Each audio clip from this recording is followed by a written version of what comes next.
Assalamualaikum warahmatullahi wabarakatuh. Peserta didik, khususnya program keahlian teknik kendaraan ringan otomotif. Pada kesempatan kali ini, saya akan menyampaikan materi tentang pekerjaan dasar otomotif, di mana pada materi video ini saya akan menjelaskan materi hand tool. Apa itu hand tool? Apa fungsinya? Apa alat-alat yang termasuk pada hand tool? Dan bagaimana cara penggunaannya? Hand tool sendiri terbagi menjadi dua. Yang pertama, peralatan bengkel otomotif, dan yang kedua, peralatan kerja bangku. Tujuan pembelajaran kali ini, yang pertama, di mana siswa mampu menyebutkan nama-nama alat bengkel otomotif sesuai dengan bahasa Indonesia dan bahasa Inggris. Karena di dunia industri atau internasional, kebanyakan menggunakan bahasa Inggris. Kemudian yang kedua, menjelaskan fungsi dari masing-masing alat bengkel otomotif. Yang ketiga, memperagakan penggunaan alat sesuai dengan prosedur yang benar. Dan yang terakhir, memperhatikan K3 dan berlaku santun, teliti, dan penuh rasa tanggung jawab.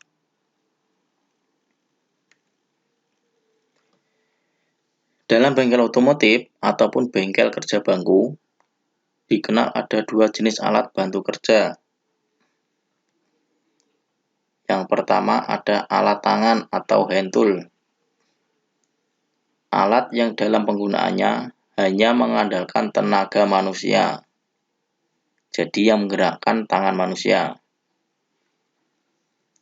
Kemudian yang kedua, alat bertenaga atau power tool.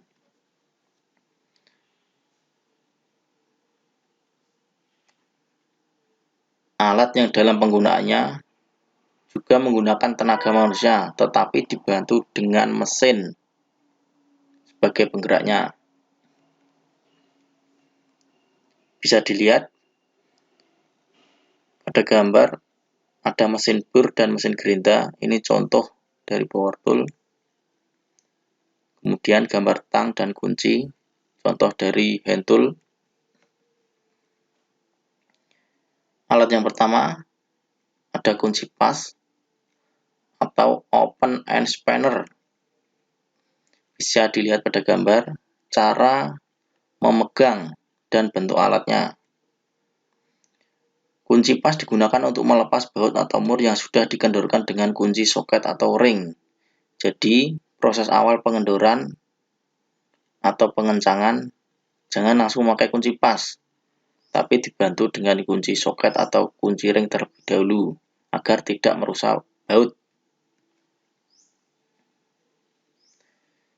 Kepala di masing-masing ujung yang membuat sudut 15 derajat terhadap tangkainya. Bisa dilihat antara tangkai dan kepala kuncinya membentuk sudut 15 derajat. Ada juga yang membentuk 90 derajat. Kemudian ada kunci ring atau offset ring spanner.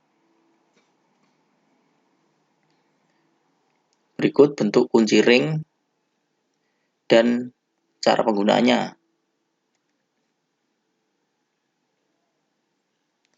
Sudut offset yang lazim adalah 45 derajat.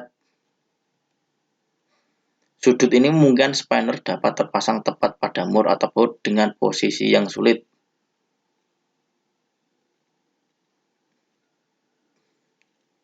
Ketika membuka bol pada ruang terbatas, kunci dapat diangkat dan dimasukkan kembali. Kemudian, kunci pas ring atau combination spanner. Ini kunci pas ring. Di kepalanya ada berbentuk ring dan kunci pas. Kunci pasring ini digunakan untuk mengencangkan atau mengendorkan baut atau mur, terutama pada bagian-bagian yang tidak terjangkau oleh kunci soket.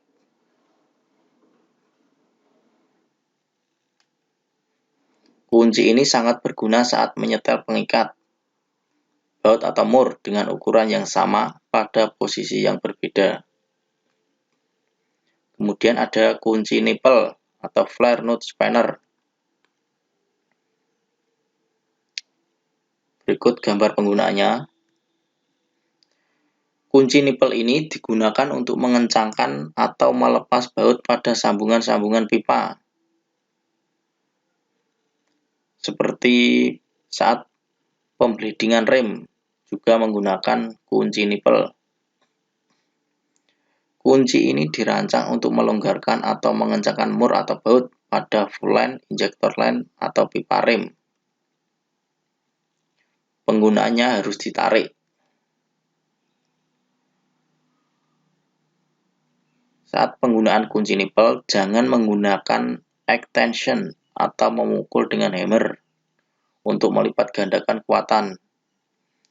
Jadi hanya menggunakan tenaga manusia, ditarik saja. Kemudian ada engkol percepatan atau speed brace. Berikut bentuknya. Alat ini digunakan untuk melepaskan dengan cepat baut atau mur yang sudah kendor. Jadi proses pengendoran awal tadi menggunakan kunci shock atau kunci ring. Kemudian dibantu dengan engkol percepatan untuk mempercepat pengendoran atau pengencangan.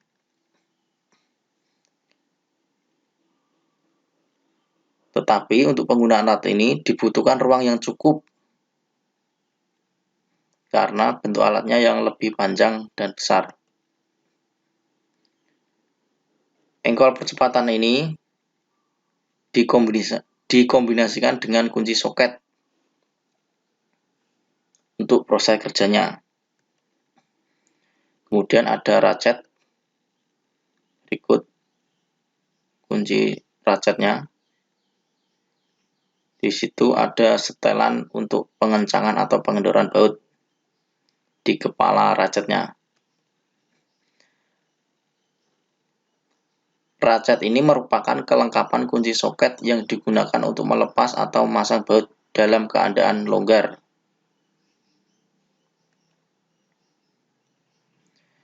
Selama proses melepas atau memasang cukup dengan cara menarik atau mendorong batang ratchetnya. Untuk mengubah arah putaran kunci shock, cukup dengan memutar kunci pembalik. Nah, kunci pembalik itu berada di kepala ratchetnya. Kemudian ada batang geser T atau sliding T-bar. Nah, ini batang geser T. Di tengah itu bisa digeser-geser. Alat ini menggunakan dua pegangan yang digunakan untuk memberikan tekanan pada arah yang berlawanan. Jadi saat penggunanya menggunakan kedua tangan, yang satu mendorong, yang satu menarik, supaya lebih kuat. T-bar ini juga fungsinya sama untuk mengendorkan sebuah mur atau baut yang sangat kencang. Kemudian ada batang universal atau breaker bar. Nah, ini breaker bar. Alat ini gagangnya bisa disambung dengan berbagai jenis penyambung untuk mengendorkan baut-baut yang sangat kuat. Kunci ini juga kombinasi kunci shock.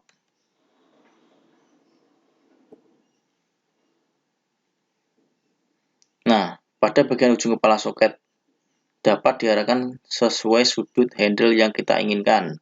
Jadi, saat penggunaan kunci ini bisa membentuk sudut 90 derajat atau 45 atau berapapun. Kemudian ada batang perpanjangan shock atau socket extension bar. Nah, ini contohnya ada yang pendek, sedang, dan panjang. Alat ini digunakan bersama dengan ratchet atau alat yang sama untuk menjangkau mur atau baut yang tidak terjangkau oleh spanner. Jadi saat pengendoran atau pemancangan baut atau mur yang menjorok ke dalam, kita perlu menggunakan bantuan dari batang perpanjangan shock. Berhati-hatilah ketika bekerja di dalam tempat yang tertutup di sekitar sambungan listrik, misalnya pada starter atau baterai. Nah, karena terbuat dari besi ini, bisa terjadi konslet, jadi harus berhati-hati. Kemudian, sambungan shock universal atau universal socket joint brain. Nah, berikut gambarnya.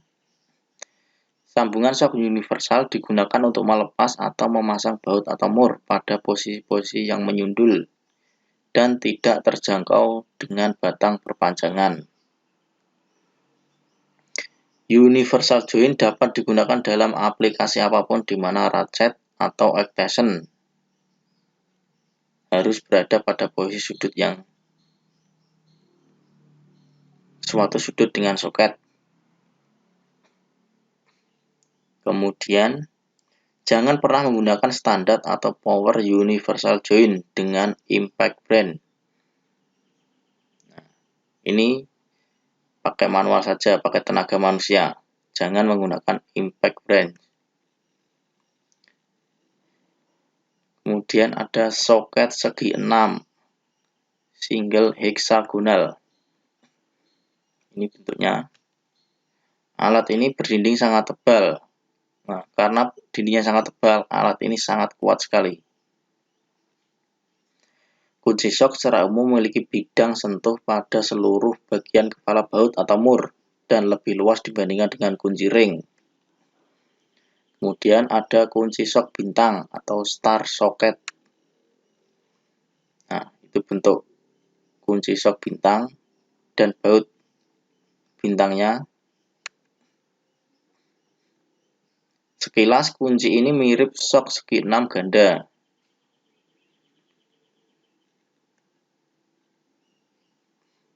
Penggunaannya dan kelengkapan lainnya sama dengan kunci shock biasa. Kemudian ada kunci busi atau spark plug socket. Nah, ada bentuk macam-macam kunci businya. Alat ini dipasang dengan sisipan karet yang tidak hanya mencegah porselin pada busi agar tidak pecah. Jadi ada pelindung karetnya. Alat ini dibuat dengan bermacam-macam ukuran sesuai dengan ukuran busi. Kemudian ada kunci Allen case, atau kebanyakan orang menyebutnya dengan kunci L. Nah, ini bentuknya. Ada yang berbentuk L, ada yang T, dan menggunakan bantuan kunci shock saat proses kerjanya. Seringkali dibengkokkan dengan sudut yang tepat dan berbentuk huruf L dan yang berbentuk huruf T. Ada juga kunci Allen yang dioperasikan dengan kunci shock. Kemudian adjustable atau shifting spanner. Atau kebanyakan orang-orang bengkel di desa-desa menyebutnya dengan kunci Inggris. Alat ini hanya digunakan bila spanner atau soket yang tepat untuk pekerjaan tersebut tidak tersedia. Brand ini memiliki head dengan salah satu jauh tetap dan jauh yang lainnya bisa disetel. Jadi alat ini tidak dianjurkan kecuali alat yang dibutuhkan tidak ada. Karena kunci ini lebih resiko merusak baut.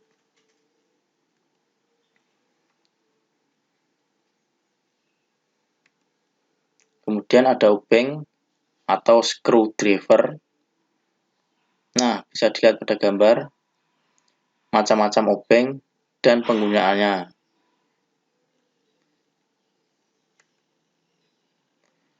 Fungsi obeng untuk membuka atau mengencangkan skrup. Penggunaan obeng harus memperhatikan kepresisian mata obeng dengan skrup agar kepala skrup tidak mudah rusak. Terima kasih. Sekian materi dari saya. Semoga bermanfaat. Assalamualaikum warahmatullahi wabarakatuh.